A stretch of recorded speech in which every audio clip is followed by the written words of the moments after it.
We respectfully request the Sangha of great virtues, for the sake of this assembly and all living beings, please turn the wonderful Dharma wheel to teach and guide us how to end birth and death, leave suffering and attain bliss, and quickly realize non-birth. Cung thính đại đức thắng thịnh, vì thứ pháp hội cấp nhật thiết khiết chúng sanh. Thịnh chuyến nhiều pháp luân giao đạo ngã môn, như á liêu sanh thoát từ ly khổ đau lạc, tất chứng vô sanh. Homage to the Blessed, Noble, and Perfectly Enlightened One. Nam mô Sananto Suchedo Ye Alahudi San Miao Samputo Se.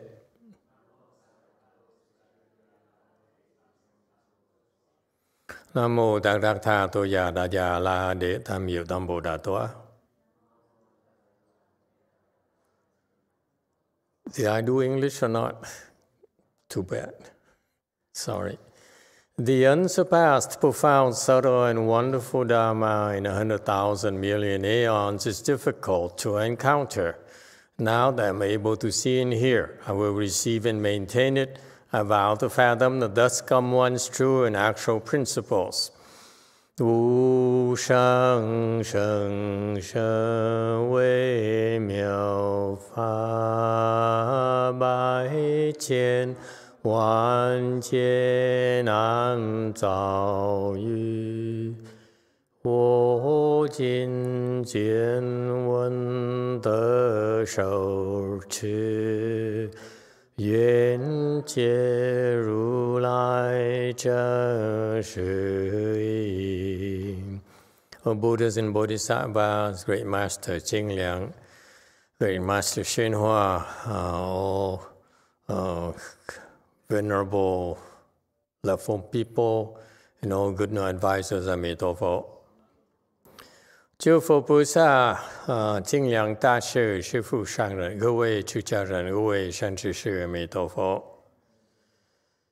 Chư Phật Bồ Tát, kính thưa Thanh Lương Quốc sư, Hòa thượng Tuyên Hóa, quý thầy cô và quý vị thiện tri thức A Di Đà Phật.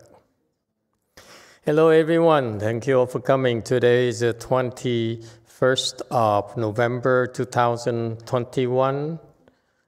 We are gathered here to continue discussing the first chapter of the Avatamsaka Sutra. Okay, on slide 49. It's about, in the very beginning of it, we're discussing the general concepts here, among which why the sutra was spoken. So it's 49 is a clarification of the particular time. Age suffering continue. Oh, this is a typo. This should be removed right here. Okay. Did we finish discussing 48? We done, right? Are we done with the 8 sufferings? Okay, I assume so. Okay. Okay. 50. Text. The Buddha was at the Bodhi field of Aranya Dharma upon initially realizing proper enlightenment. 阿兰若法菩提场中始成正觉。All right, 51. Aranya. Aranya is translated as still and pure place. Okay, this is a place where you are. You have no neighbors, no utilities, no noise, no chaos. Don't have to pay rent. Okay, so this refers to a place, pure place, away from the noise and from civilization. Okay, and this is how the Buddha became the Buddha, by meditating at such a place. And this is why in Hinayana they insist on going to the wilderness and going away from civilization to meditate and hopefully become enlightened. But such is different. Okay, and in particular, for this to be Aranya, it's not necessarily a physical location, but it's a place where you are in such a state where no false thoughts arises. Okay, and that then wherever you are, that place is Aranya. Okay, so you see, in Buddhism, it's not that strict. It's not that rigid. In a sense, it's about the environment where the place where you practice. Okay, for the Buddha back then, that's what he chose to do. And the Hinayana people chose to do that as well. However, for us, in Mahayana practices from the Chinese, we prefer, we don't mind going to marketplaces. You go to places where there's chaos, there's a lot of noise, there's a lot of people. And so it's a different form of practice where it's more difficult. However, it is still possible. All right. So at this place where the Buddha became enlightened, okay, attained enlightenment. So when you speak of enlightenment, there are three types of enlightenment: inherent enlightenment, initial enlightenment, and ultimate enlightenment. Okay, this is an important Buddhist concept. Inherent enlightenment, meaning that inherently you are enlightened. We are all enlightened. Okay? And we are part of this big organism that is enlightened. Okay? It's just that we don't know how to use our enlightenment. That's all. So therein lies the Buddhist process of cultivation. A Buddhist cultivation is a look inside ourselves, okay? And because we know that fundamentally our makeup is enlightenment. Our DNA is enlightenment. So all we have to do for Buddhist practices is that we don't need any help. We don't need to ask for God to help. I don't need to ask for any external help. Enlightenment is inherently in us already. And that's why all we have to do, the essence of Buddhist practices, is to look into the nature of our confusion and get rid of it. And what is left is this initial enlightenment. So far, so good. This is a very important concept in Buddhism. You are enlightened, whether you're Buddhist or not. Okay? Fundamentally, you have your makeup is a makeup. Your DNA is the DNA of enlightened people. Okay? And therefore, the Buddhist practice, which is much more ingenious than the other non-Buddhist practices, involves helping you reach this thing called initial enlightenment. Okay? Because this is a very important distinction. Enlightenment Buddhism is a state of being. It's not a concept. It's not wishful thinking. Okay? And because inherently you are enlightened already, we, the Buddhists, have these specialized procedures, specialized practices that the Chinese call cultivation and so forth. Okay? It will bring you to the state where you will experience this initial enlightenment. Okay? So that you wake up. Okay? This is very important. The difference between initial enlightenment versus before that is that until you reach initial enlightenment, it's practically impossible to teach you. You will not be able to understand. No matter how smart you are, how ingenious you are, how high of an IQ you have, okay? It's not possible for you to understand at all. So that's why I run into a lot of people, especially now we have a lot more of you coming from different backgrounds and different interests and different persuasions. And so many of you are coming to me and ask and trying to understand. And again, I stress that understanding of yours is very limited. Okay, where we're seeking is wisdom. Enlightenment is a state of wisdom. It's not intelligence. It's not smarts. It's wisdom. Wisdom is the foundation of your smarts, of your intelligence, believe it or not. Okay, and that's why this, for many smart people, many intellectual people, that intellect, that smarts, is actually an impediment to their unfolding of their inherent wisdom. Okay? And it's a double whammy for these people because number one, they're stopping themselves, okay? Because number two, they're so full of themselves that why should we bother helping them at all? Because we help them, they're going to become even more arrogant. Okay? The Buddhist practice, by the way, I don't know about the other places.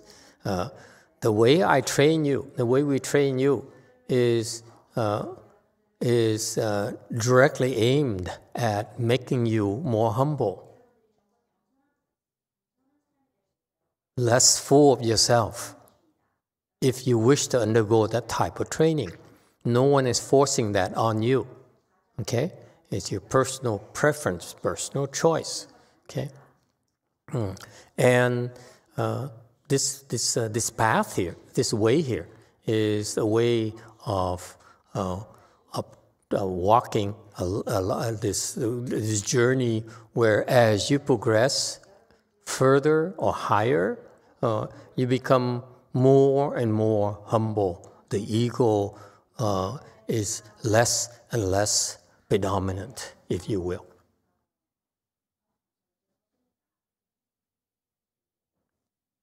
Okay? It applies to all of us. I'm not talking about theory. I'm talking about this is a way of life. Okay? Where it's your ego that prevents you from reaching this initial enlightenment. Okay? And after you reach this initial enlightenment experienced by the fourth stage arhats and the bodhisattvas, okay, these are the special beings that are a lot more pliable than the lower level people, and therefore they're much easier to teach. They can at a certain level, they can begin to be taught the sudden teaching. Okay, and so when you reach these levels, that's when you are able to recognize your ego and to do away with it and not fall prey to your ego anymore. Okay, but that's only the starting point, and beyond that, and beyond the initial enlightenment, there's still the real work then begins. Okay, the secrets of the spiritual practices will be unfolded for you for these people, these enlightened people, so that eventually they reach ultimate enlightenment of the Buddhas. Okay, and those are the rough stages of the practices in Buddhism.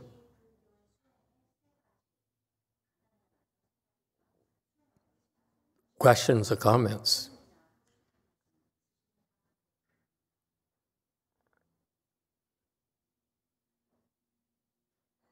All right. Furthermore, on slide 53, when you talk about enlightenment, they also can be classified as into three types: self-enlightenment, enlightenment of others, and perfection of enlightenment. Okay. Mm-hmm. Enlightenment here, self-enlightenment here is the process of getting rid of your confusion. Okay? Remember, this enlightenment here, self-enlightenment here, doesn't come from outside. It comes from inside. Your enlightenment, this enlightenment process, in particular, the fourth stage Arhat, are the ones who are able to destroy the shackles that the ego puts upon us. Okay, it's your ego that is in control, and so you're able to get rid of that self-imposed shackles. Okay, that means that you're able to destroy the ego. Before that, in this process of cultivation, as you progress, as you get higher and higher, the ego is less and less predominant.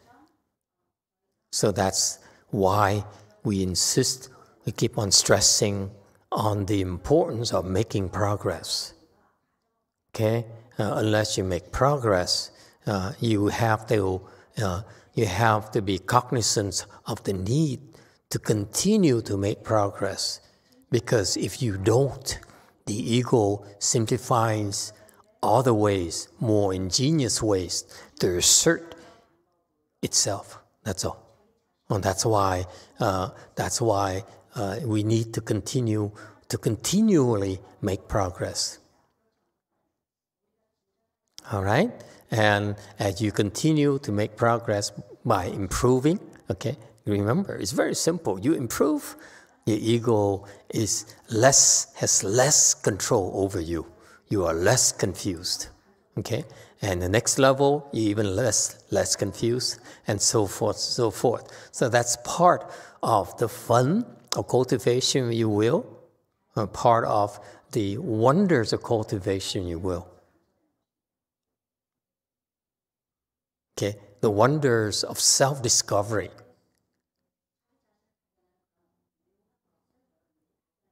Who you really are, what you really are capable of, okay?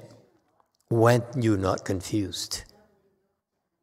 Okay, and so you reach your first stage here of self-enlightenment, or you can call it small enlightenment, if you will.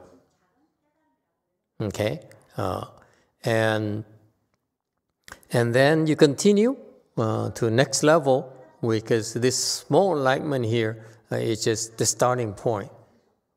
Albeit very important, but it's just a starting point. Okay? And then you do a lot more hard work. You're able to reach the next level where you reach the big enlightenment, the great, the bigger enlightenment, okay, of the bodhisattvas. The first level of self-enlightenment refers to the small enlightenment of the Arhats or the Pratyeka Buddhas.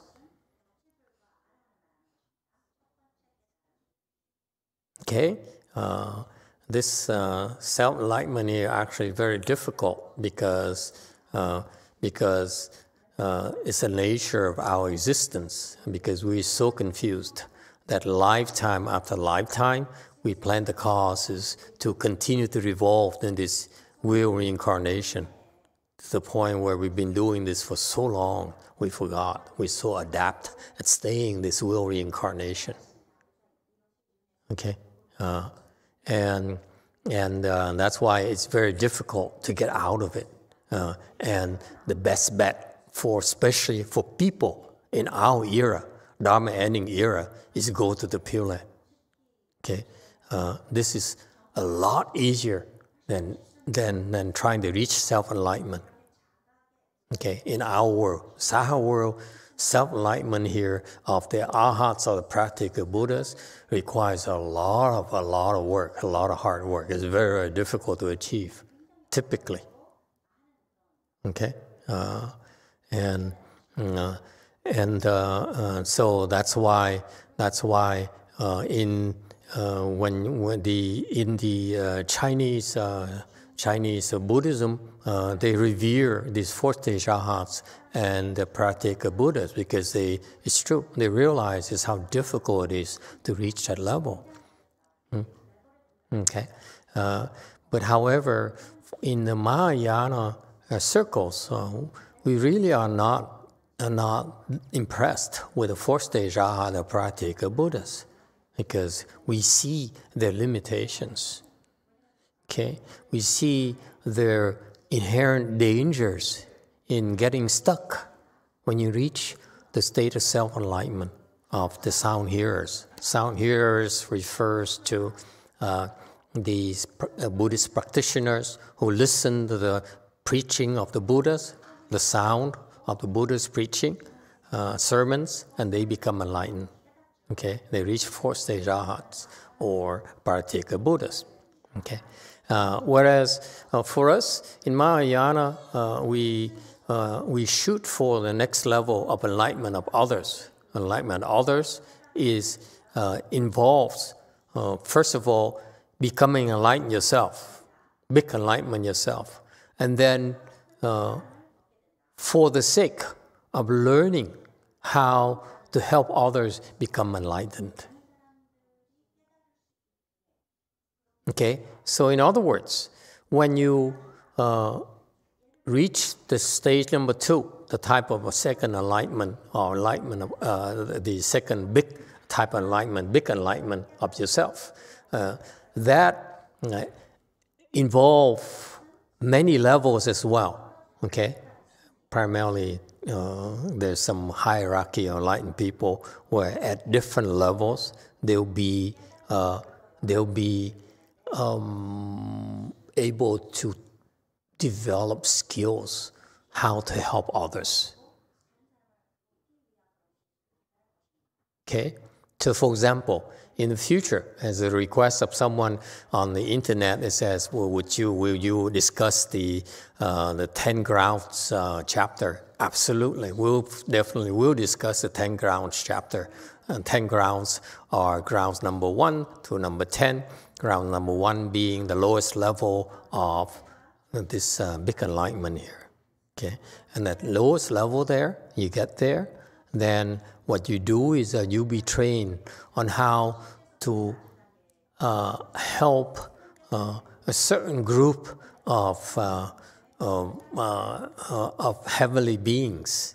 Okay, they're called the beings of the four heavenly kings. So you're able to you have the skills. You develop the skills to be able to help those beings in the first desire heaven. Okay, and that's the range. That's your range. Okay, and then you move to the second ground, Bodhisattva, which is a high level. Then you learn to help the beings on the gods and goddesses who are residents of the heaven of a 33, the second desire heaven. You see? So each level has a certain range of capabilities, if you will. Okay? And that's why the second type of enlightenment refers to at each level there, you're able to develop skills to help certain types of living beings.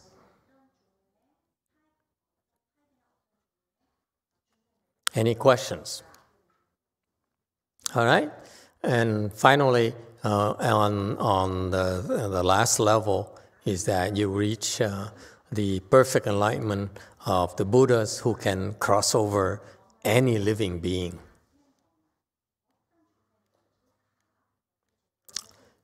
All right?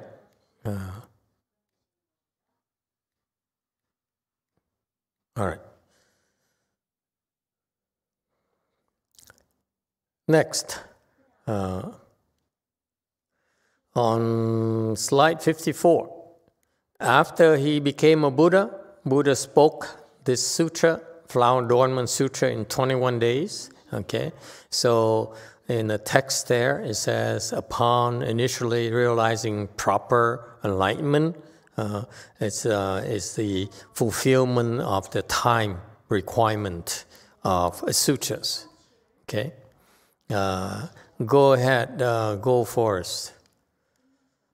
Master, so I observed that some people at work or some of my friends, I observed that they seem to be functioning in a state of more wisdom than others. But I also feel that they are not aware of that. So they seem to think that they are just like everyone else.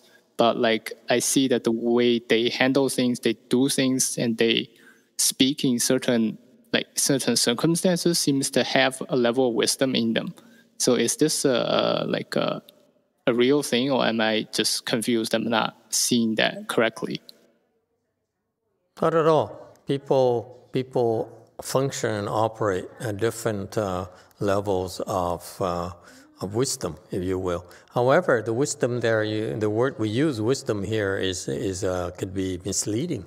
And wisdom in Buddhism refers to practical wisdom. That's what interests us. Okay, the wisdom of enlightened people. That's what we try to develop, the wisdom in you. Okay, but the wisdom of people that you talk about, worldly people, could be experience, could be worldly wisdom, but they're not necessarily transcendental wisdom, if you will. Okay, what's the difference? The non-Buddhist spiritual practices, they call themselves transcendental meditation or whatever, because they look at the results of their practices are being able to transcend your current condition, your current level. Okay, you go from first dhyana, second dhyana, fourth dhyana to fifth samadhi, and so forth, until they call it transcendental. But actually, to us, that's still confusion. That's why we don't take them. We don't put much value to them. Okay, not much, nothing to write home about. Okay, what we're interested is this practical wisdom, where you will discover your true self. Okay, and yes, of course, people, everyone is different. Some people have more operate at more worldly wisdom than others. That's normal.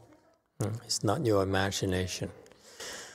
Okay, going back to 54, Buddha here refers to fulfills the requirements of a host, a country of Magadha, and the Bodhi field of Aranya Dharma fulfills the place requirements. So these are how the scholars, Buddhist scholars, look at the requirements of a Buddhist sutra, if you will. 55. Yes, 2. Thank you, Master. Is a Bodhi field like a field of Bodhi trees, or is it something else? Bodhi field? What are we talking about? Oh. Bodhi field.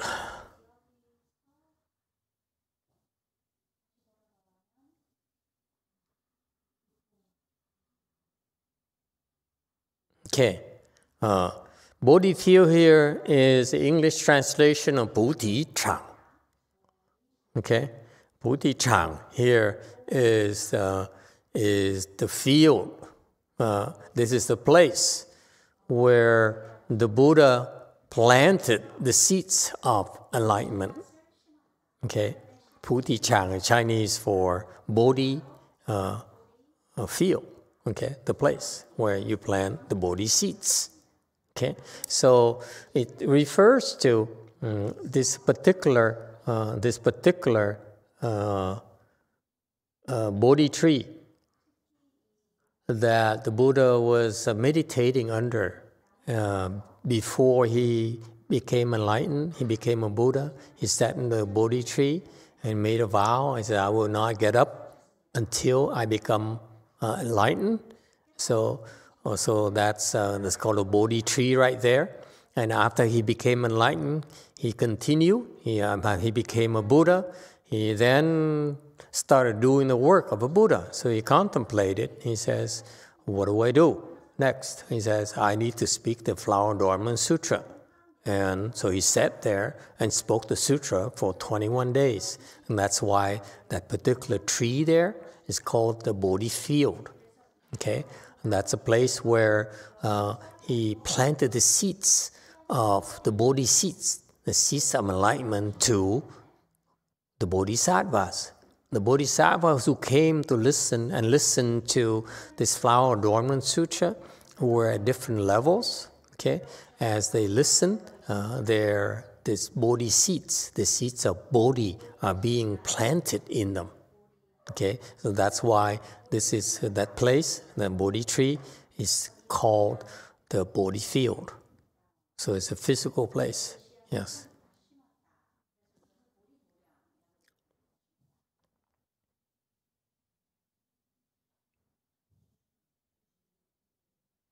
(55) Number 4.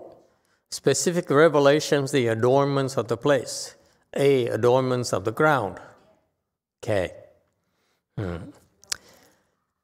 56. The ground was solid and was firm and solid, was made up of Vajra. 其地坚固，金刚所成。 Okay. 57. Commentary. When Shakyamuni Buddha realized proper enlightenment, okay, proper enlightenment here is, as the name implies, proper enlightenment here refers to the enlightenment that is proper. Okay? Which enlightenment is proper? The enlightenment that enables the Buddha to see the causes and effects in every single phenomena in the universe. There's nothing that he does not understand, or nothing he observed, he cannot understand the real cause for that. That's incredible wisdom. Okay? For example, people keep on asking me, okay? They say, "Master, I have this dream and so and so. What does the dream mean?" I say, "I don't know."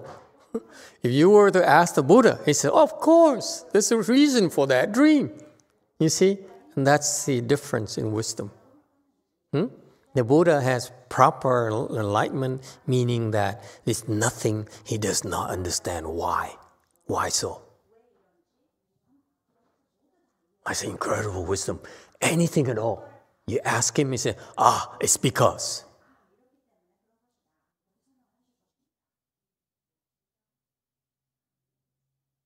That's Buddha's wisdom. Okay? Buddha's wisdom, we don't pride ourselves on how to make more money, how to become more famous, and so forth. Buddha's wisdom is about to understand the relationships, cause and effect. Huh? All right, so that's when the Buddha realized proper enlightenment. So he's the only one who really reached this level called proper enlightenment. Before that, we are enlightenment, big enlightenment, but it's not proper enlightenment yet. So far, so good?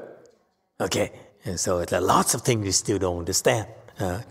Beneath the Bodhi tree in Magadha, the ground became extremely solid. Okay? Solid, meaning that it did the ground actually change? Not at all. Okay? The ground still appears to be the same to us, unenlightened people. But to enlightened people, they saw that the ground actually became solid, extremely solid, and is made of vajra, no ordinary soil. So for unenlightened people like arhats and or Pratyeka Buddha, they saw just a small an Indian person with dark skin sitting under a tree and meditating. That's all they see. Okay, no change at all. However, after the Buddha became enlightened, to the Bodhisattva, they can see that the ground is no longer ordinary ground, but actually this ground is extremely solid. It's made of vajra. Okay? Okay, and vajra here is the hardest substance. So you see, when you become a Buddha, okay, everything around you, okay, changes. Okay, and to the enlightened people, they can see manifestation, this ground. Before, it's just ground, it's dirt. Now the ground actually has become vajra. It's a miracle, you will, that only bodhisattvas see it, and we can't see it. So far, so good? 58. Why vajra? Vajra has three functions, okay? Firmness, brilliance, and sharpness. Firmness here represents the solidity of our resolve. Okay, this resolve of the Buddha to save all living beings is indestructible. Okay, he says, until the end of time, I will save all living beings. If it takes all. Until the end of time, I will do so. Okay? Number 2, Vajra's function, second function, is brilliance. Okay? Brilliance here represents the light of wisdom. Okay? When you have wisdoms, then you emit light that will dispel the darkness in the world. Where is this darkness in the world? The darkness in the world doesn't refer to the mezzanine level of our Buddha Hall, okay, or the front of Wei Mountain Temple, which is totally dark. Okay, this darkness here refers to the darkness in living beings' minds.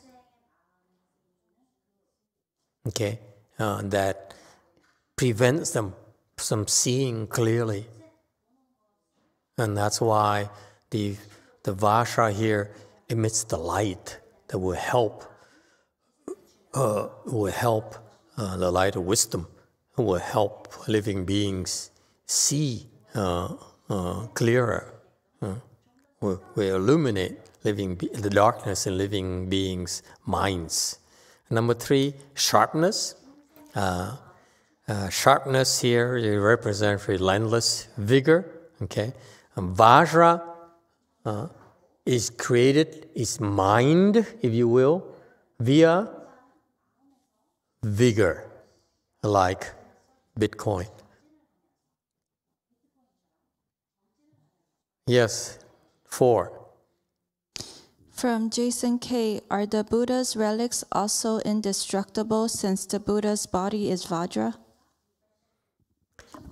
Not ours. Supposedly, the relics of the Buddha are indestructible. Yes, but the manifestation are not always indestructible. Okay, so that's why it's a little bit confusing when you read about in Scripture. It says the Buddha left indestructible shariras. Okay, so that they be objects of worships and will be able to generate faith in the followers. But a lot of shariras, there are all the kinds of shariras that can be destroyed. Okay, but it's from the Buddha as well. Okay, why is that? Why are there distinctions? Because we don't deserve to see the indestructible shariras yet. For us, we only get to see the destructible shariras. How is that? Don't think so highly of, so don't feel so full of yourself. Okay? When you deserve it, you see the indestructible shariras. When you don't deserve it, this is all you get. Okay? Any other complaints? Okay, so this is Vajra here has been mined. It's mined by our relentless vigor. So today, for example, I'm very pleased to hear that a few people got together, and this is the first long day of our winter Chanqi, 10-week winter Chanqi. Today, we have a group of people who went for long sits, okay? That is one form of vigor practice, okay? He went for like 5-6 hours, something like that. Huh? That's pretty impressive. It's very good. 5 hours is one of the milestones, okay? When Master Shenhua was teaching his disciples, he had this rule. He says, so everyone worked, except for those who can sit in full lotus for 5 hours. They don't have to work. They can sit all day. Okay? And it shows that at the time, his disciples couldn't sit at all. Now you guys, we don't dare give you that kind of exception, because then no one will work at the temple. We all starve to death. And the temple needs to be dusted and is dirty already. And how are we going to keep things tidy, neat and tidy? So it's no big deal nowadays in our temples, but at Master Shenhua's times, 5 hours is a very major milestones for them. See that? It's funny. He taught his disciples to go for long sits, because he said Chinese Chan wisdom is you go for long sits, and turns out his disciples don't go for long sits at all. Okay, whereas now you guys can sit for such a long time. Okay, some people even sit for over a day or something, and that's pretty remarkable. But still as crazy as before. Okay, but that's vigor. The Chan practice here, the Chan Chi here, is about we're learning about vigor, practicing with vigor. Okay, any questions or comments? All right, moving on. So question I made is, well, how did the ground become Vajra? I answered you already, okay? It became Vajra to the enlightened people. But to us unenlightened people, it's still the same as before, okay? You can still plant trees, plant tomatoes, and so forth. Grass still grows. But for enlightened people, the ground changed. Okay, so that's why that Bodhi tree there became sagely grounds. Meaning that for ordinary people, they still see no change. It's a Bodhi tree growing and so forth. But for the enlightened people, they all go there and they bow because it's sagely ground. Okay. 60. Adorned with sublimely wonderful precious wheels, multitudes of jeweled flowers and immaculate many gems. 上妙宝轮，极重宝华，清净摩尼，以为严饰。 Okay. 61. Not only did the ground at the Bodhi field become Vajra, it was also adorned with wheels, flowers, and jewels. When you talk about jewels in Buddhism, there's something called 7 jewels. There's 7 gems. There are gold, silver, Vaidurya, or liuli, or crystal, coral, ruby, and mani. Okay, so those are considered jewels in Buddhism. And so the grounds was made of Vajra and is adorned with all kinds of 7 jewels and precious wheels. This is something I don't get. What is so adorned about wheels? Huh? This is someone helps me out, please. Huh? Why wheels? Why would you adorn wheels? I mean, yes, too. Thank you, Master. There's a famous NBA player, Latrell Sprewell, who created a specific kind of wheel in the late 90s. And it would be installed on your car so that when your car stopped, the wheel would continue to spin. And they were called Sprewells. They were very adorned. That's what comes to mind for me. Yeah, okay. But why would you use those? You wouldn't want to use those to adorn the Bodhi field. It's interesting to me why these adornments include wheels. Huh? And it's too bad that no one ever asked Master Shenhua that. I'm sure he has the answer. Yes, 4. Is it referring to the Dharma wheel? Yeah, the Dharma wheels and so forth. Why wheel?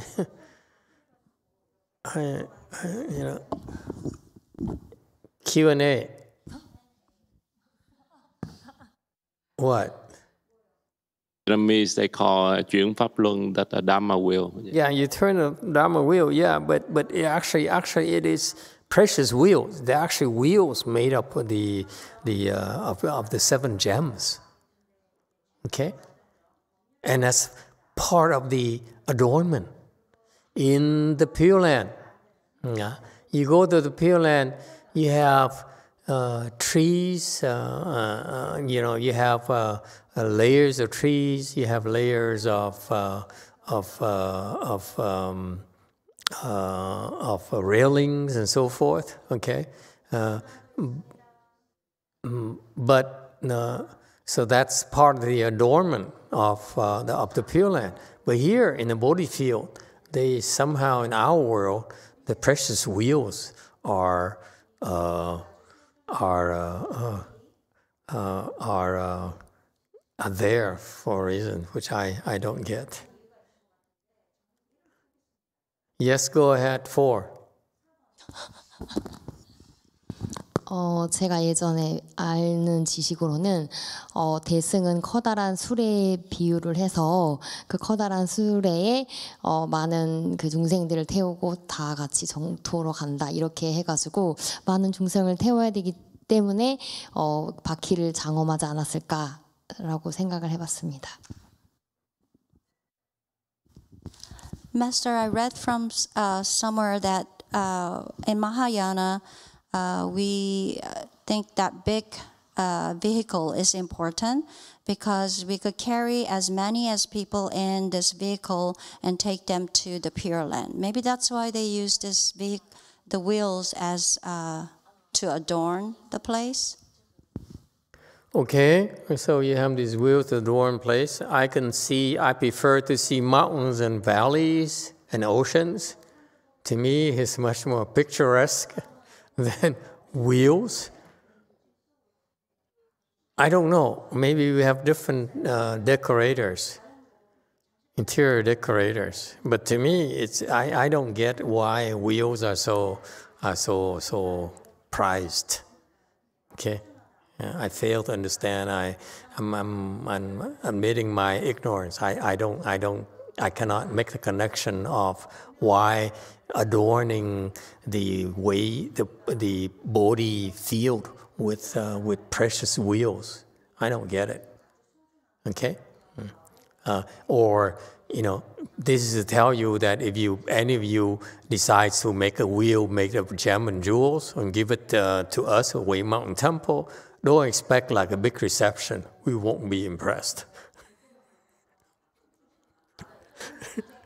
Because of ignorance, not of ingratitude. Okay, it's just ignorance. So what's the big deal? Okay, but they adorn with precious wheels, and then multitude of jewel flowers. The flowers here refers to in the long Avatamsaka Sutra.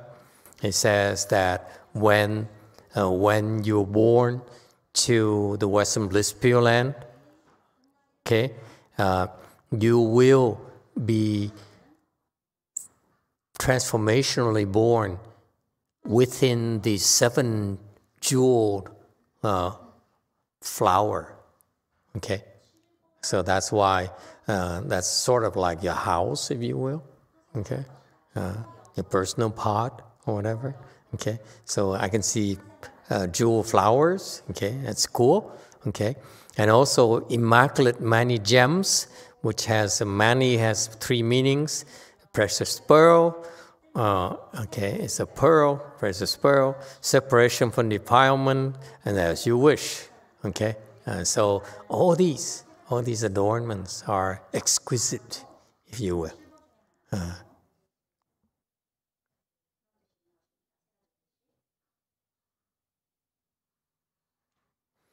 62. An ocean of various colors and forms appeared in boundless manifestations. 诸色像海，无边显现。63. An ocean of various colors and forms. Okay, they're not just wheels and flowers and precious jewels, but also all forms of colors. Okay, all forms of shapes. Okay, are used to adorn that body field as well. So that field there to the bodhisattvas became so adorned with so many manifestations of either jewel flowers, of wheels, or jewels, but also an ocean. Okay, in endless variations of colors and forms. Okay, endless decorations, you will. Okay, that's why the bodhisattvas are so impressed. They say, "Wow, this is a lot of merit and virtues here." 64. Banners made of many gems constantly pour forth bright light and wondrous sounds. 摩尼为床，常放光明，横出妙音。65. Now describing not only these things, but also the banners made of, encrusted with many gems that flutter in the wind and they pour forth, forth bright light and wondrous sounds. Okay, the banners here refers to triangular shaped things, and they flutter in the wind, and that's why they make these wondrous sounds. All right, that's what the bodhisattvas could see. 66. Jewel nets and exquisitely fragrant flowers were garlanded all about. 众宝罗网，妙香华音，周杂垂布。67. The jewel nets, and exquisitely fragrant flowers. So the nets here are, these nets here are strung all about, in space, and they're woven with the precious stones, and their flowers were put together in garlands with fragrance, exquisitely fragrant, at all over the Bodhimanda, so not only it's a visual feast, but also fragrant. The fragrance is out of this world.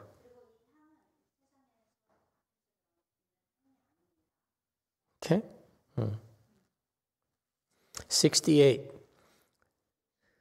Regal mani gems wrought transformations with ease, endlessly raining down treasures and multitudes of wondrous flowers which scattered and fell to the earth.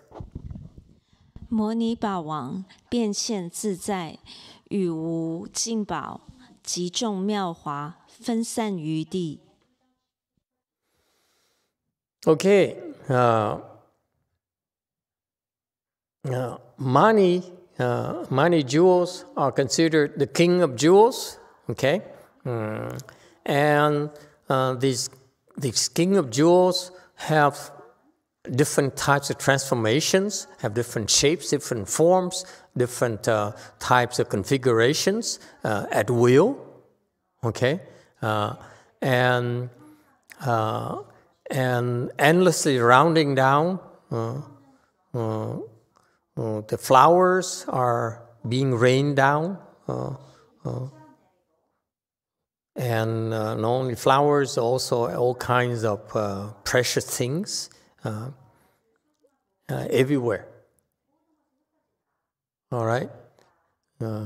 So it's incredibly adorned. 70. Jewel trees were lined up neatly, their branches and foliage verdant and luxuriant. 宝树行列，枝叶光茂。Okay, now there were trees, but the trees were made up of jewels, They lined up neatly. These trees here are very neatly lined up. They're not chaotic at all. There's no chaos in these adornments, and not haphazard, but actually is orderly. It's geometric. And the branches and foliage, are green in color and thick and very healthy. Okay, so not only do you have a lot of gems, we also have lively and living things as well as adornment. 72. It was due to the Buddha's spiritual power that all such adornments manifested within the Bodhimanda. 佛神力故，令此道场一切庄严于中隐现。 Okay, so they explain why such wonders is due to the Buddha's spiritual powers. Okay. Master Srinivas says is due to, at the causal ground, the Buddha upheld the precepts without the slightest transgression. Okay, that's why now at the fruition time, these are manifested in terms of these wondrous adornments. Okay, so basically, it's a natural thing. It's not so much that the Buddha decided to show those things. It actually, they happen, they occur naturally, okay, because of his being. Okay, it comes with him, all these adornments. Being Buddha, have these privileges, if you will. Right? And you see these endless transformation and these wondrous things should tell you that it takes quite a bit of time before you can become a Buddha. The endless transformations. Each adornment, each beautiful thing here is the end result of some pure conduct that he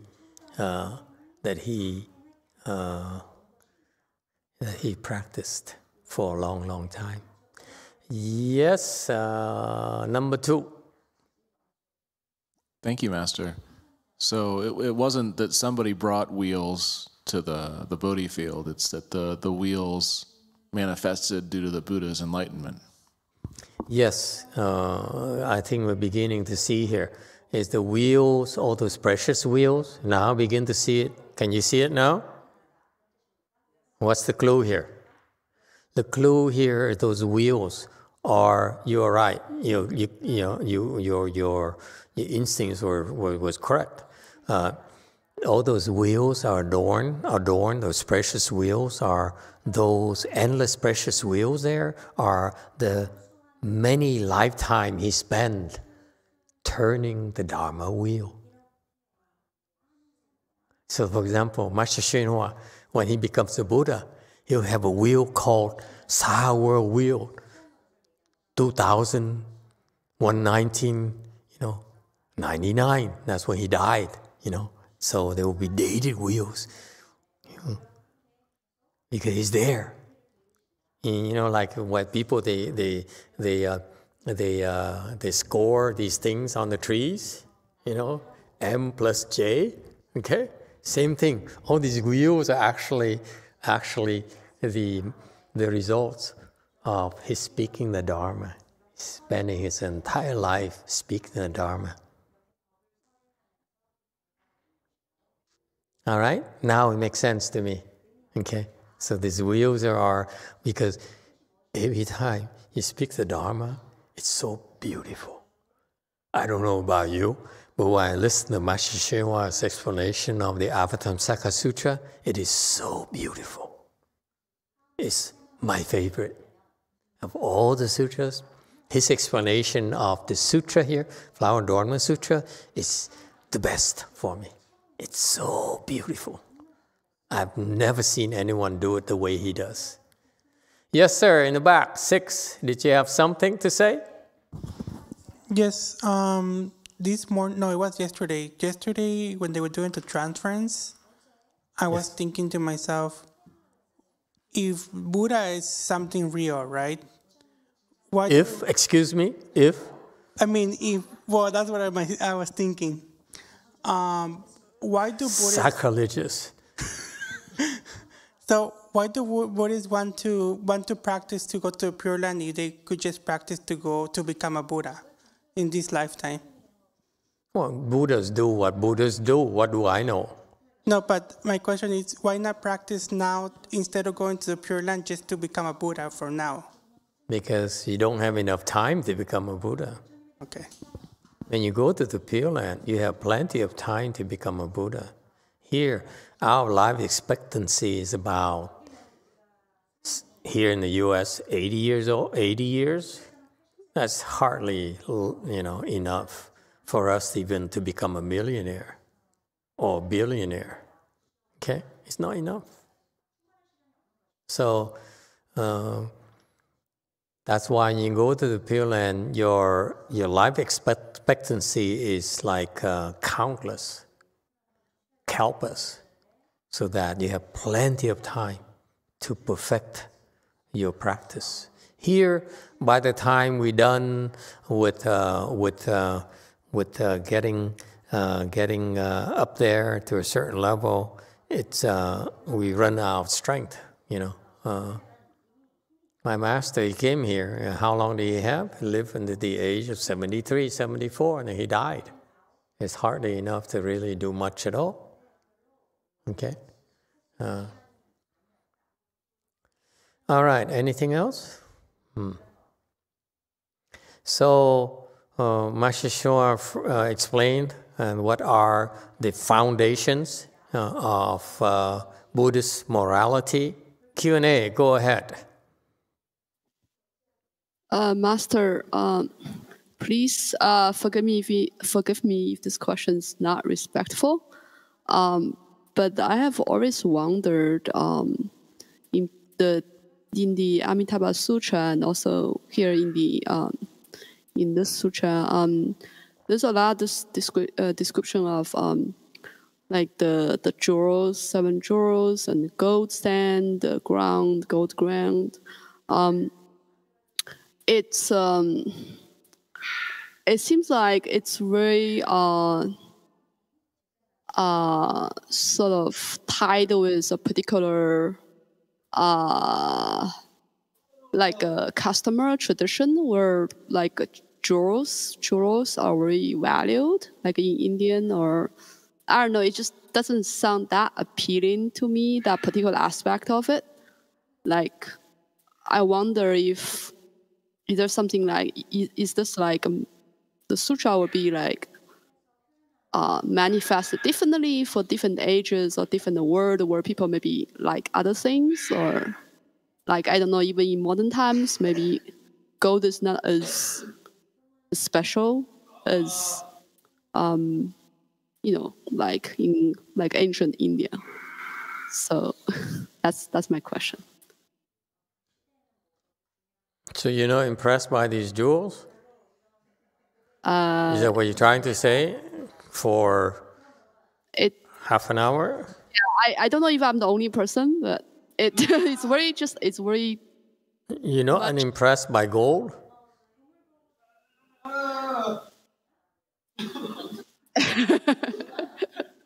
Is that for real? I mean, like, if they give you gold, you wouldn't be impressed?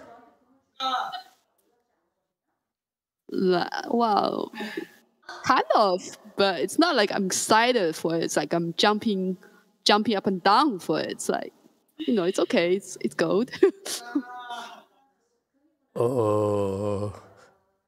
Yeah, Daniel says hi here. Maybe if they give you like Fort Knox worth of gold, would you be jumping up and down? We're not talking about 1 ingot of gold here. When you look at this on these description of the adornment here, actually it's endless amounts of gold, endless amount of many gems, endless amount of silver. And you're not impressed? I think gold is great if they can be used to buy other things, but it's like gold by itself is not that interesting. Sorry, this is maybe just really stupid. I don't know. Maybe we can skip this. Go back to China. Okay. Clearly, the Indians have no problem. Any Indian people online at all? I mean, you have any problem with gold? I mean, yes, Catholic. It's funny because I was thinking like her too. Go back to Mexico. You guys are weird. Okay, it's not for you. Okay, you're not impressed by the gold or you're impressed with the thing. I'm impressed. Well, first of all, it's not the kind of gold you're thinking of, 24 karat or 18 karat or 14 karat. That's yuck. Okay, the kind of gold here are of a purest quality. I assure you, people, if you see that gold, you'll be impressed. It's not the kind of gold you see at the jewelry store at all. This gold is pure. It is so beautiful. It is so precious. It's so impressive. Trust me. It's not what you think. It's my fault because I failed to describe it to you properly. Okay, this gold here is incredible quality of gold. You will not find it in the human realm. Okay? So it's not what you think. Yes, Kath? Well, that said, also I think that what they were trying to describe is something that us common people can understand, but I imagine that the imagery that they were seeing is completely different. It's just for us to just have a little bit of piece of understanding. Let me put it this way. You remember the question earlier about are the Buddha's relics, aren't they indestructible? Yeah, they are. You know, that's what they are. They truly are. But we only get to see the destructible ones. The same thing. What you guys can think of when I talk about gold, you can think of 24 karat gold. No, this gold here is not from this world at all. Okay? It's so exquisite. Okay? The silver, same thing. It's not, the regular silver you buy from that silver shop. How much is it now an ounce? I mean, what that thing here? $25? No, it's a different kind of silver. Let me assure you. Okay, nothing that these gems that they're referring to that adorn this Bodhi Manda place is ordinary at all. It's the exquisite of the highest quality that just the mere sight of it or the mere whiff of the incense. You say, wow, that's fragrance. I'm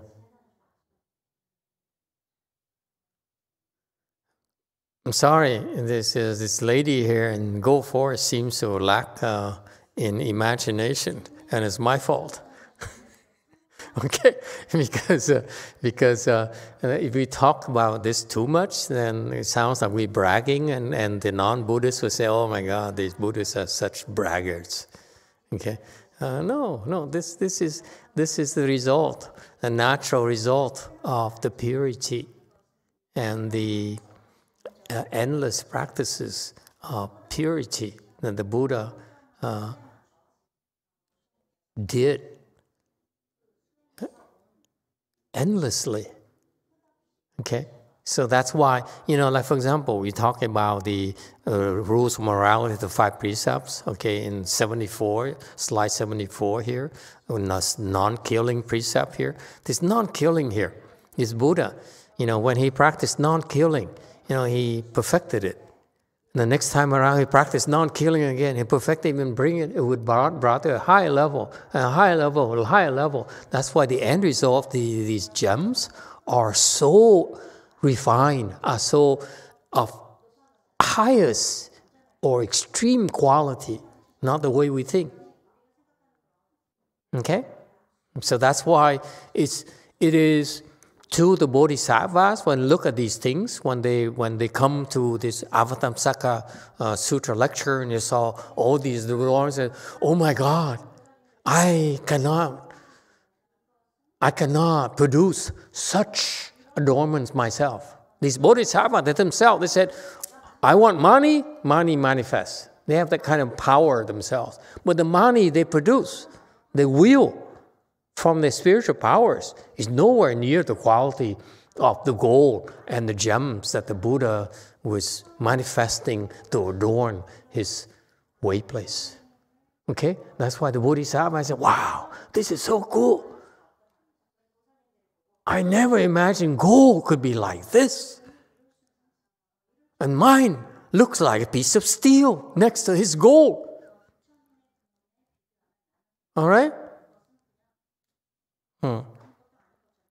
So, what are the foundations of morality in Buddhism?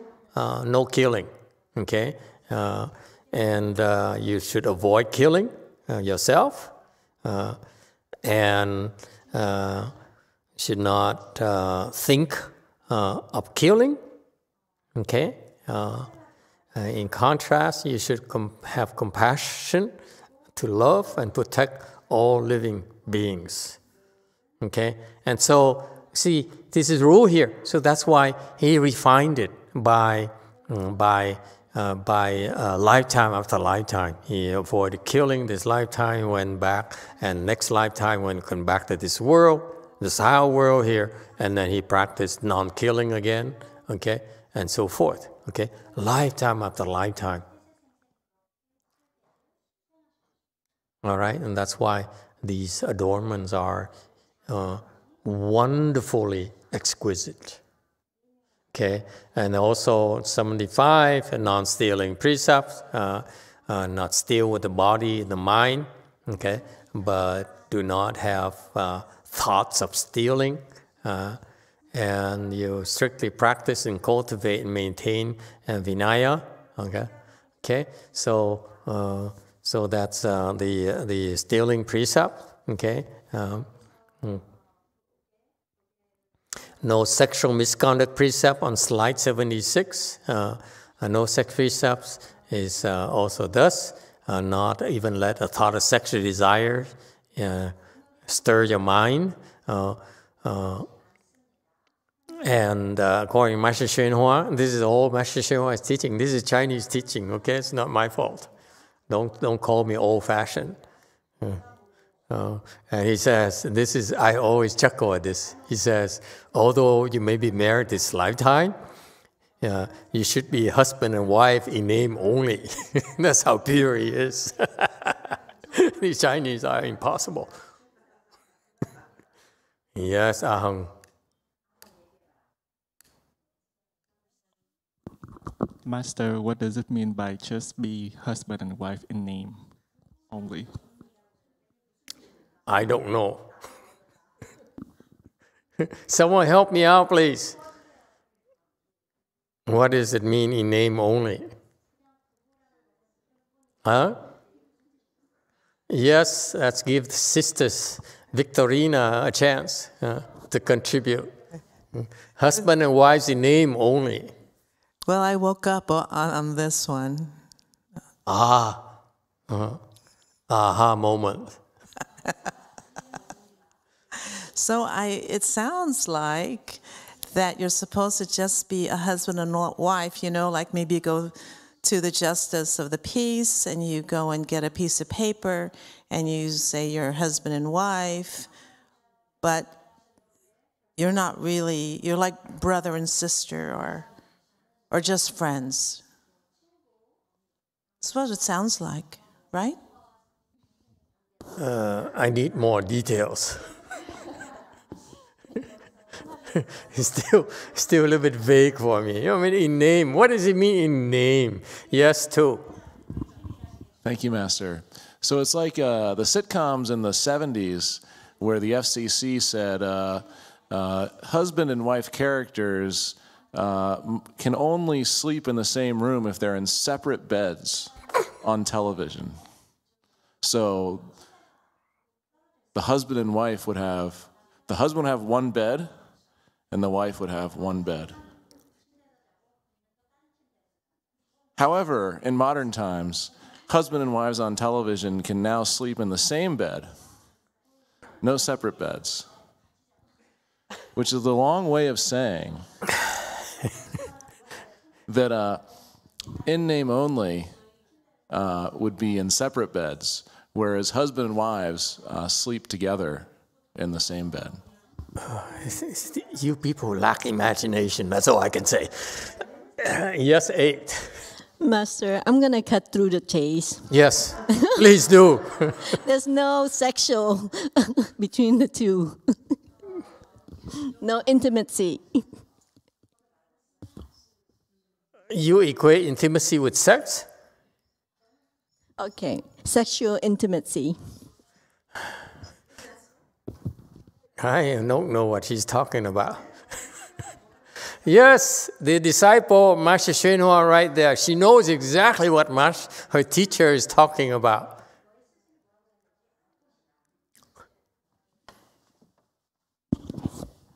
Mô Phật, mình ở dưới thế ta bà này đó, thì mình yêu đã, ăn đã đi. Qua bên Tây Phương đó không có tình yêu, không có thương nhau, mà không có muốn yêu cũng không có nữa thầy. Mô Phật.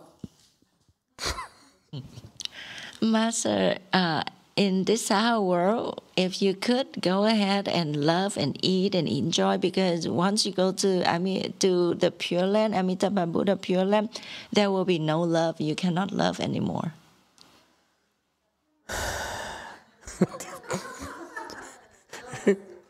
It's too Chinese for me. Number 4.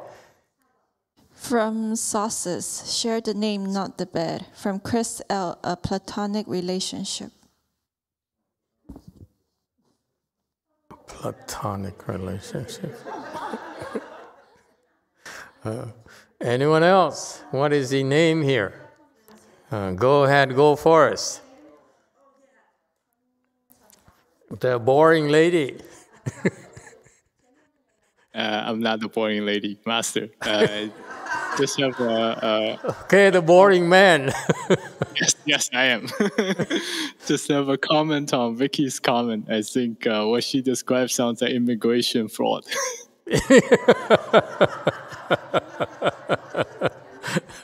Oh, you guys are incorrigible. Yes, anyone? Conk. Oh, the Koreans are jumping into the game, yes. Conch is empty. How can you have answers when there's no one there? Oh, behind the table. Okay, fine. Hello, Master. So there is a expression in Korean. The husband and wife sleep in the same bed, but you only are allowed to hold hand. No further contact. That's what it is. But the rest of the Koreans agree with that, or is what you do in Korea? No, that's when you say you only are married in names, nothing more. That's when you go to the bed, you just hold hands. Yeah. So you get married in order so that you can officially hold hands in bed in Korea? No. I mean, when you say you are only maintaining the marriage and then it's not the marriage, it's the one the Master Sunhwa's version with the precept thing. Sorry. Okay. Anyone else? Yes, the old monk now has his opinion. Please enlighten us. Con nghĩ rõ ràng cái câu trên đó nói rõ rồi, còn hỏi còn cãi cái gì nữa. Giới dâm cũng lại như thế, càng không khởi ý niệm dâm dục. Đời này tuy kết hôn xong chỉ trên danh nghĩa mà thôi. Rõ ràng là còn không hiểu gì nữa. Nghĩa là Hòa Thượng bảo là tuy kết hôn trên danh nghĩa là trên đời phải giết hung thú này nọ, vấn đề làm ăn, vấn đề tài sản này nọ. Nhưng mà tuyệt đối không có giết dâm. Chỉ danh nghĩa mà thôi. Rõ ràng rồi. Tại vì cái đầu tiên là cũng lại như thế, càng không khởi ý niệm dâm dục. Thì giờ mặc dù kết hôn trên danh nghĩa mà không có khởi ý niệm dâm dục thì còn nắm tay nắm gì nữa. Con nghĩ không có ai được như vậy, mà nếu đúng như vậy thì càng tu càng nhanh, mà đâu có đâu. Master, I think like in this slide, it's so clear. Like it cannot be clearer than this. It say that no sexual misconduct precepts mean like no sex precept is also does. Do not even let a thought of sexual desire stir in your mind. Although you may be married this lifetime, you should just be husband and wife in name only. It means that like maybe you just need it on paper because of the business or whatever reason, but you should not have any thought of sexual desire. So it's so clear, and then you don't even need to hold your hand. And then if you can do like that, you can make a lot of progress in your cultivation.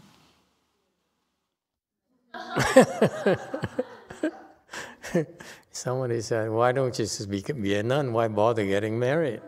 Hey, Catholic, go ahead. Now these Buddhists are crazy. I was thinking that too. No, but my guess is, how, if you're husband and wife, how are you going to populate the world if you don't have sex? I don't get it. You mean, how do you make children?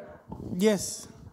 Why don't you just go out and say, how can you have babies then? That's my question, because I don't get it. And then someone said about not loving the Pure Land, then what do I want to go there for? Because they don't want to make babies anymore.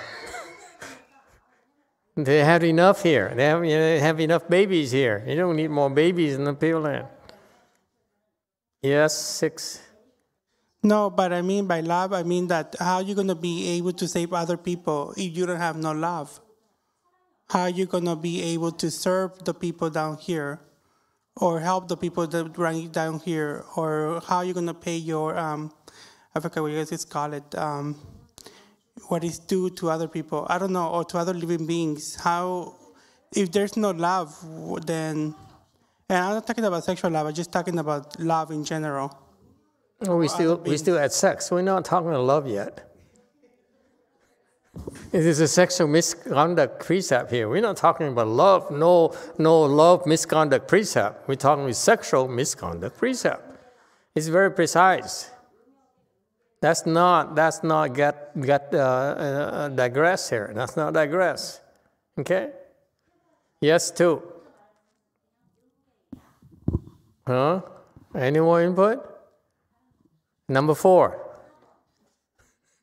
Master, didn't Master Xu Yun have 2 wives? And he met this requirement. Okay. But he's lower level of Master Xu Yun Hua.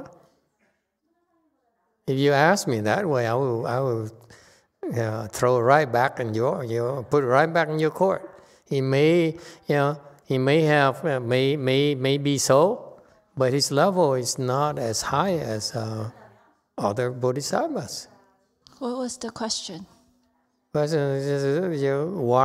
you have husband and wives in name only? What for? Why? Go ahead, 1. So now he can't answer. He said, hey. Con muốn nói một cái bằng chứng rõ ràng là con có cái người chị bạn dì ruột đó, rất là kêu chị em với má con, mà mẹ là chị em má con.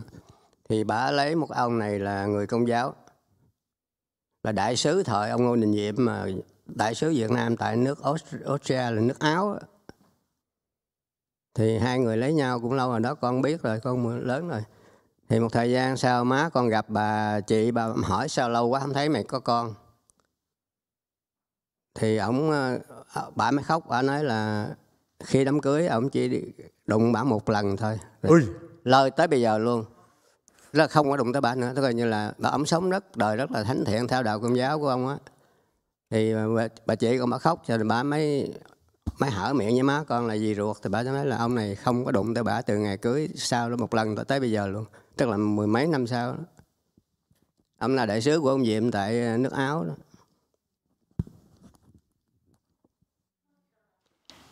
I have a real story. This is related to my aunt, which is like the sister of my mom. And she got married for this Catholic guy. He was the ambassador in Austria. And then after she got married and after a few years, and then my mom got together and met with her and asked, like, you've been married for so long, why you didn't have any children? And then she was crying, and then she admitted that, you know what, after I get married to my husband, he only touched me once, and since then he never touched me. And then he lived his Catholic way, meaning that for 10 plus years, he never touched her again. And that's love? See my point? I have a problem with this Chinese style of instructions. I remember this is stuck in my mind because he says you are married in name only, okay? And you guys interpret it, you only touch hands. The Koreans look at it as only you allowed to touch hands, okay? And the Vietnamese say you can't even touch hands. Okay, see, and Mexican says, but we can make babies. We can't touch hands. I mean, you see the problem with this instruction here, huh? It's not part of the Vinaya. Yes, go ahead, Ahung. Master, in the Avatamsaka Sutra, Master explained that even a glance is also a sexual desire in the 60 desire heaven. So does it mean that this sexual desire misconduct also apply, that we cannot allow to look at person? Then you're going to put all the barbers, all the hairdressers, all the nail technicians out of business. See my problems? I mean, we're not in this world where we're in the Pure Land where you have no sexual desire. It's different. Our world is a world of desire. How are you gonna get married and have a wife and say, I'm only in name? What are you trying to tell the world? You're a weirdo. You're extreme. You understand my problem? It's not real. What kind of Buddhist are you? You're Buddhist, but you're sort of some kind of freak who will not even touch your wife's hands because it's impure. What kind of Buddhist are you? What kind of people are you?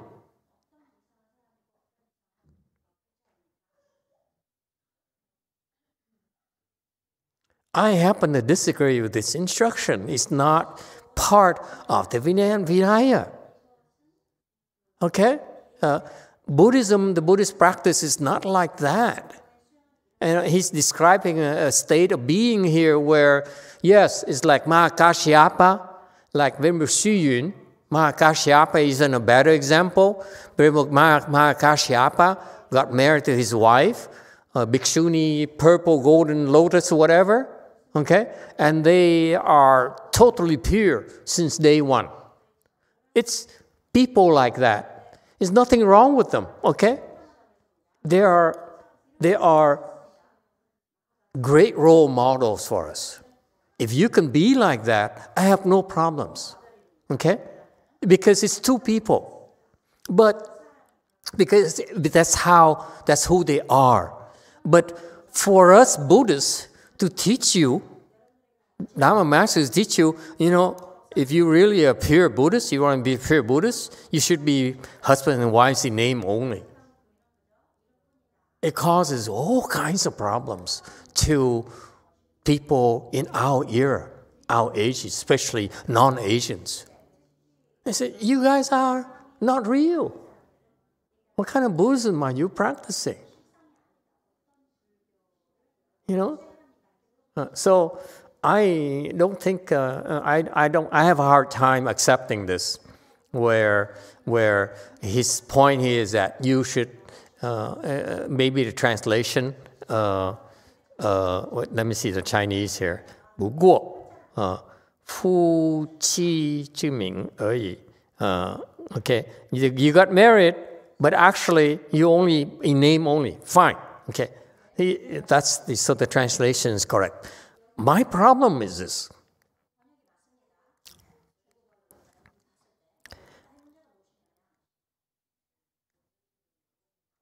It's unreasonable. Okay? His point here is that you should reduce sexual desire even between husbands and wives. That I can buy into it. But to say that you should be husbands and wives in name only, to me, it's phony. It's not realistic. And it causes a lot of misunderstanding. Okay? Yes, too. Thank you, Master. So, regardless of how reasonable it is, if a husband and wife have sex, are they creating offenses? No, they're not. Absolutely not. So that's the confusion. Yes. That it perpetuates. Precisely. And like the Catholic says, how are you going to make babies? I say, it's okay to make babies. Okay? It's the precepts for lay people is that you have your normal lives, but you need to control your desires. Okay? And you control your desires by not going outside of marriage. That's how the Buddhists are taught. But not in the sense of in name only. That's not what the Vinaya is about. Yes, 3. Master, I think this would really be a problem for a husband and wife, especially if, let's say, for example, the wife may be Buddhist and the husband is not. The husband could be Jewish. It would really be a very big problem if you were to follow that.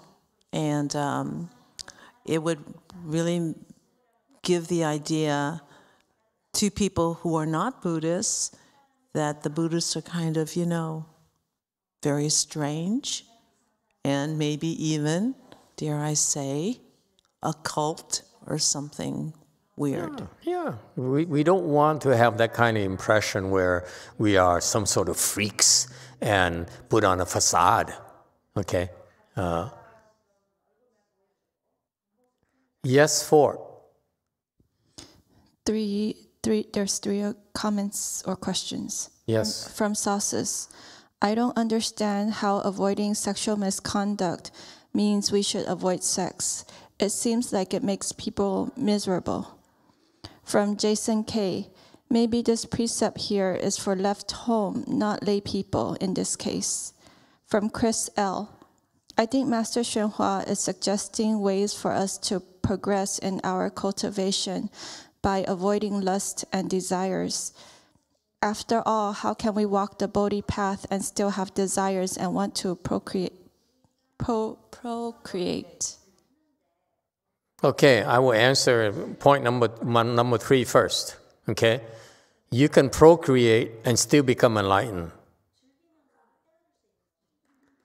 Yes, you don't need to be a freak to become enlightened. Okay? People historically in our Dharma ending age procreated, have children, have wives, have girlfriends, and they're still enlightened. And boyfriends and so forth, they're still enlightened.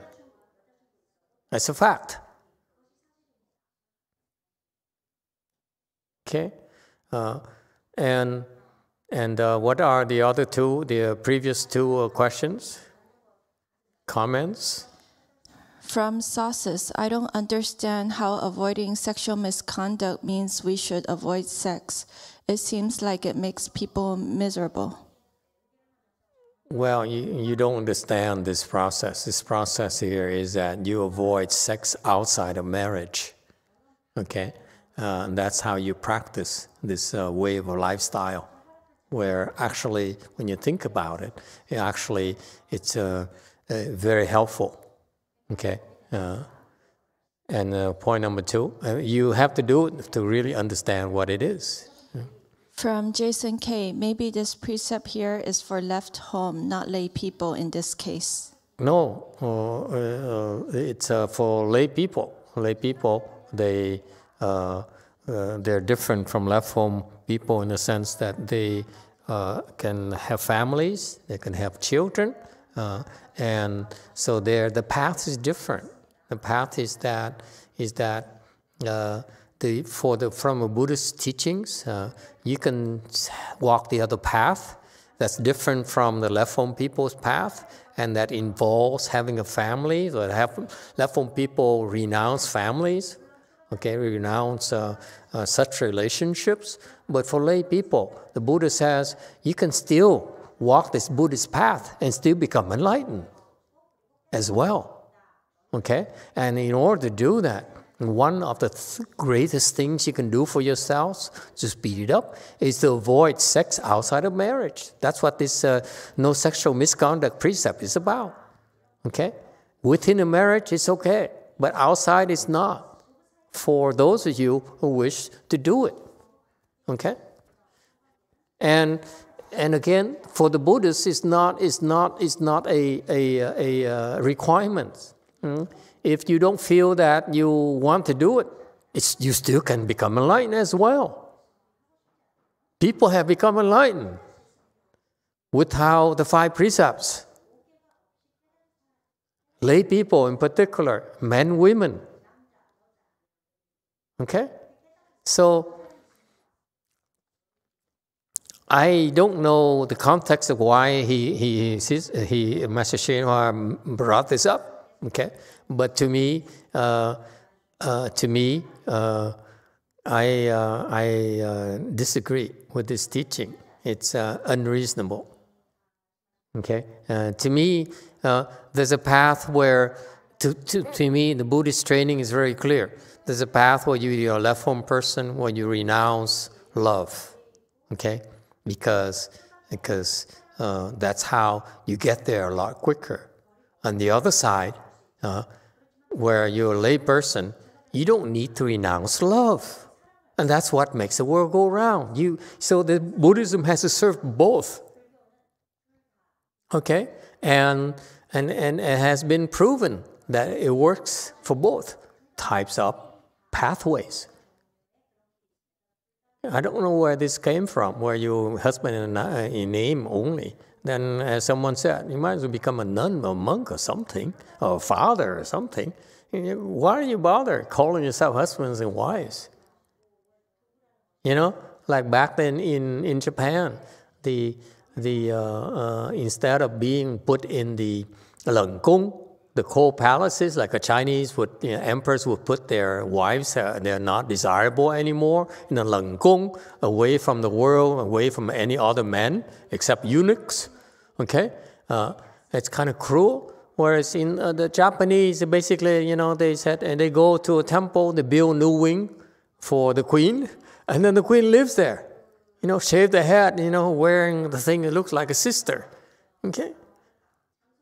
That works too, okay? Buddhism is very flexible. It's not the way you think. I don't want us to add to these misconceptions about the Buddhist teachings. And to me, this is not helping. Husband and wives in name only, I disagree, okay? It's not necessary, okay? And should not have these false notions about this path, because Buddhism is extremely flexible.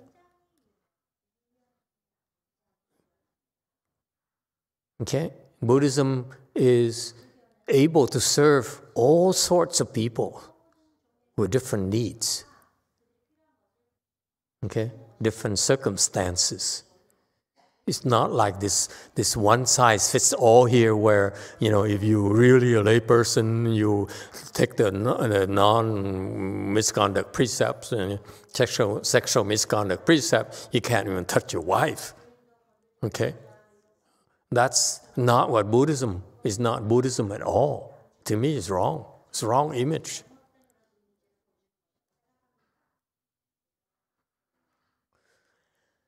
Any questions or comments? Yes, Kath.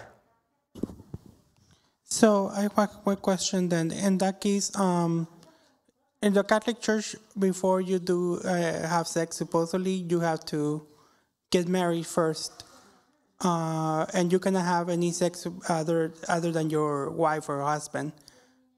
You cannot have sex outside marriage. So my question is, do Buddhists do get married, or how does that work?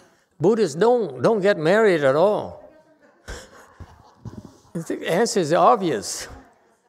We only are married by name only.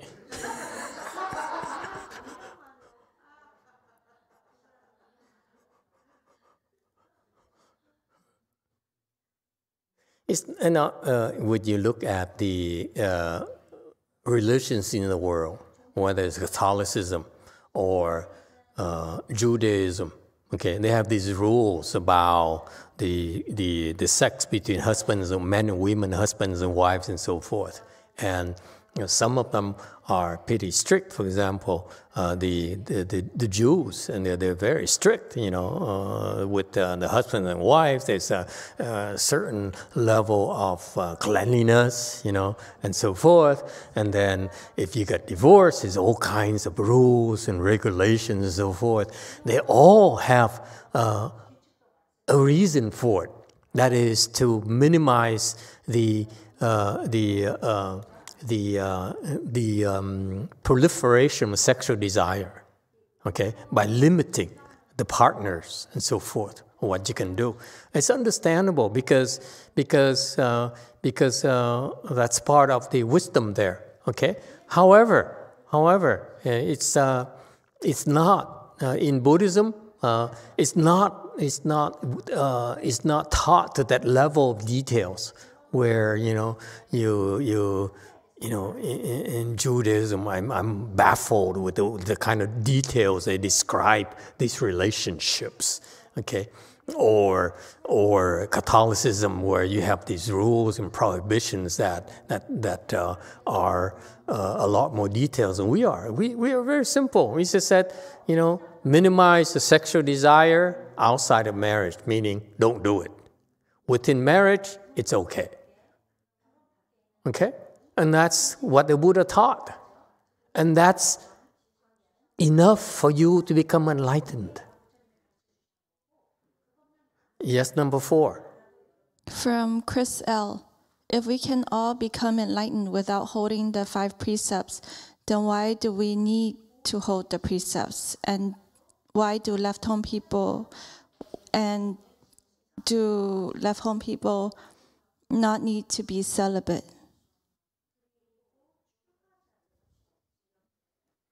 Let me think about that one.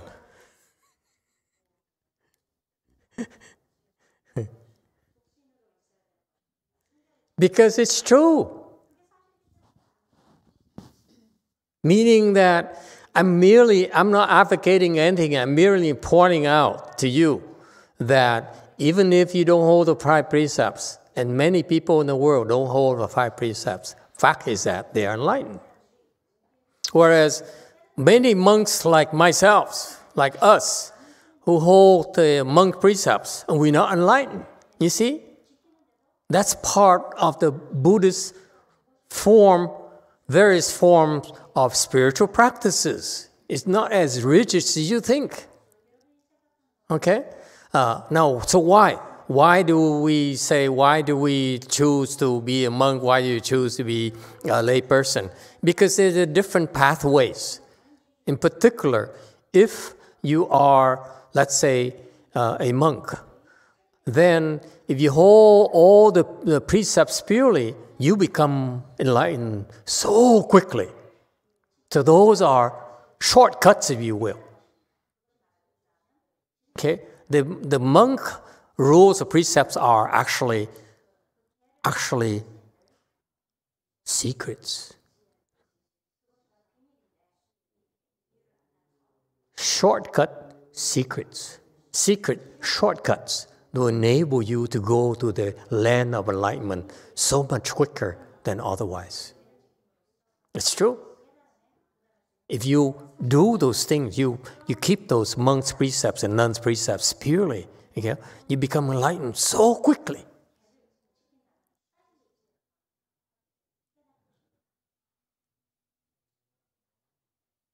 Okay, now let's talk about lay people. Lay people, they have few precepts. They only need to maintain the 5 precepts, okay, and so forth. Okay, primarily the 5 precepts. If lay people maintain the 5 precepts, they would become enlightened a lot quicker than otherwise. Same thing, same principle. Okay, so the precepts are designed to help us get there quicker. That's all. Those are secret shortcuts. And people who don't understand, if they think the Buddha would like to say, prohibit you from holding hands, okay, or sign contracts that are meaningless. You know, I am married to you, I give you a ring, I promise to be faithful to you, but I'm not going to ever touch you ever again. Now I touch your hand to give you a ring, and that's it. You hear? I mean, Buddhism is not like that. Buddhism is that you have these things, these teachings that says, now you're married. If you're interested in becoming enlightened, these are the 5 secret things that will help you get there a lot quicker. If you do it, you find out. You don't do it, tough luck. Nothing wrong with that. No one's forcing you to become enlightened. Same thing, the monks, they have the 250 precepts, but no one's forcing them to become enlightened, okay? They just learn this Dharma here where they're taught these secrets, these shortcuts that the non-monks and nuns are not privy to. That's all. That's Buddhism. No one is forcing anyone. The Buddha doesn't say you must be a monk or must be a lay person, or must hold hands or must not hold hands. The Buddha says anything goes. But the reason I teach you the monk precepts and lay people precepts is for a reason. It's quicker, much easier for you. But you don't have to do it that way, you know. It's okay too. But if you become enlightened, let's say you're a lay person, you don't follow any of those things, and you become enlightened, and then you hear about the 5 precepts, and you say, that's why I struggle so much. You see, it works both ways. Okay, it helps you get there quicker, or when you get there, okay, the long route, you look back and say, I could have done that. It would be a lot easier, a lot less grief for me and my family.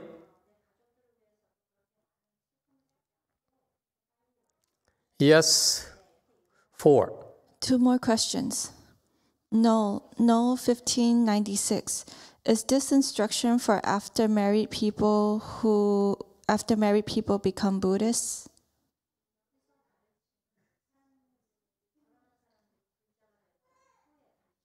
After what? After married people become Buddhists. And? Is this instruction for them?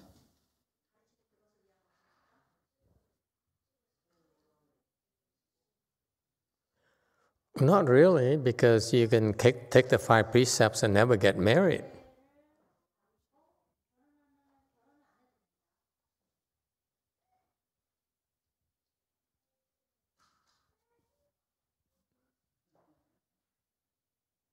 Yes? From Cordelia, Master, how about us who have BF or GF that has a family? What are our chances since we can only hold 4 precepts rather than 5? you still can have a chance to become enlightened as well. Okay, it's enlightenment is not the way these Hinayana trained people think. It's not that rigid. Again, these are the faster routes, but they're not the only routes. Yes, 4. From Chris L. But Master, if we don't hold the 5 precepts, won't we be reborn in the 3 lower realms? Even if you keep the 5 precepts, you still be reborn in 3 lower realms. What are you talking about? There's no guarantee. You may be pure this entire life, and you still can be reborn in 5 lower realms. Okay, it's not the way you think. And then there's some people who are totally impure, and they're born to the Pure Land. That's Buddhism. It's not the way you think. I'm talking and I'm citing facts. I'm citing specific instances, not the scriptures, quotations. It's not what you think. Okay. All right. Anyway, we're not here to discuss all that. With not enough time for that. But basically, I respectfully disagree with Master Hsien Huang's teaching about husbands and wives in name. It's not for everyone. It's misleading for most of us because I don't know about his objective. My interest is, I hope that you become enlightened. The sooner the better. That's all. And this husband and wife in name here, to me, gets in the way of that. Okay? It causes confusion, misunderstanding. It's not Buddhism. It's not Buddhist teaching at all. Probably Chinese Buddhism, but not. I don't subscribe to it. Okay? Tonight I got a brand new thing here with the new strings, you know. Number 4, no lying precepts. Okay, lying precepts is that say what you've seen, what you have seen. Say you have not seen. Say you have not seen. Say you know what you know. Say you don't know what you don't know. Okay, and no, don't produce thoughts of lying. Okay. Lying precepts are fairly simple. In our environment in particular, okay, this is intuitive for you. Our environment is be aware of this, okay. When you ask a question, okay, and you withhold information, that's lying as well. When people ask you a question, and you withhold information, that's lying as well. Okay? That's a level of purity we're talking about. All right? So in particular, I'm warning you against this because many of you are way too smart. That's why I don't ask you questions. I rarely ask you for details. But when I do, and you hold back, you're lying to me. Okay, that's a big boo-boo. Okay, beware of that. Okay,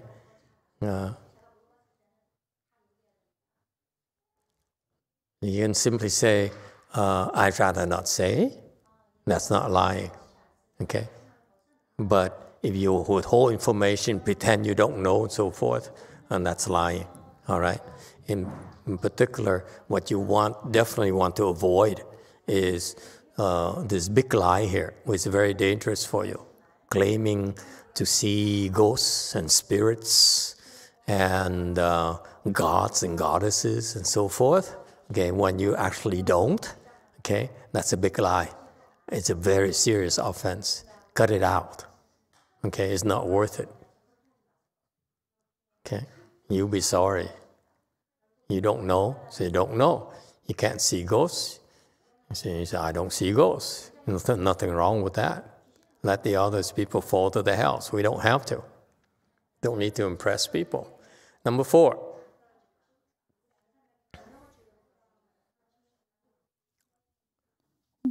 From Chris L. The Buddha said that purely keeping the 5 precepts is guarantee for rebirth into the human realm in the next lifetime.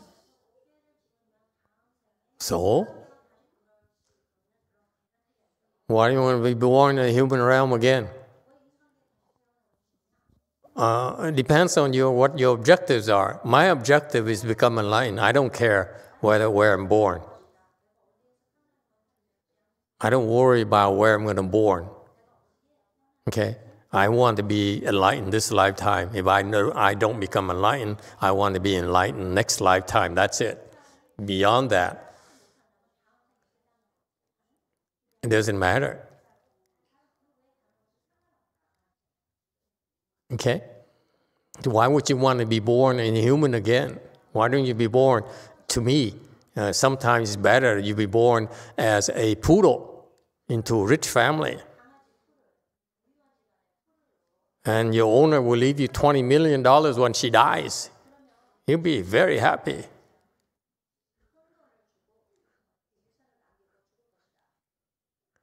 Okay? So, yes, it's true. Those are, I'm being facetious. There are reasons why you want to go back to the human realm and so forth, if that's what you wish. But it's not my objective. That's all. Okay? All these Buddhist teachings are not meant to be one size fits all. It's not for you and it's not for you. Okay? There's so many pathways. 78. No intoxication precepts. Okay? Should not drink any kind of stimulating beverages, not merely alcohol, but should be smoking as well, or intoxicants, or drugs, and so forth. You should not take those things. Okay, this is not a severe offense, but it's called preventative, because once you engage in these intoxicants, then it's easier for you to break the previous 4. Okay, the primary rules of morality in Buddhism are: number 1, no killing; number 2, no stealing; number 3, no sexual misconduct; number 4, no lying.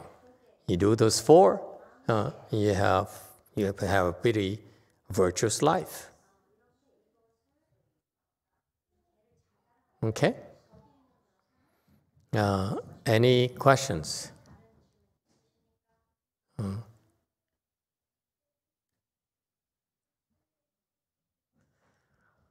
Okay, 79. Now, number 4, specific revelation, the adornment of the place.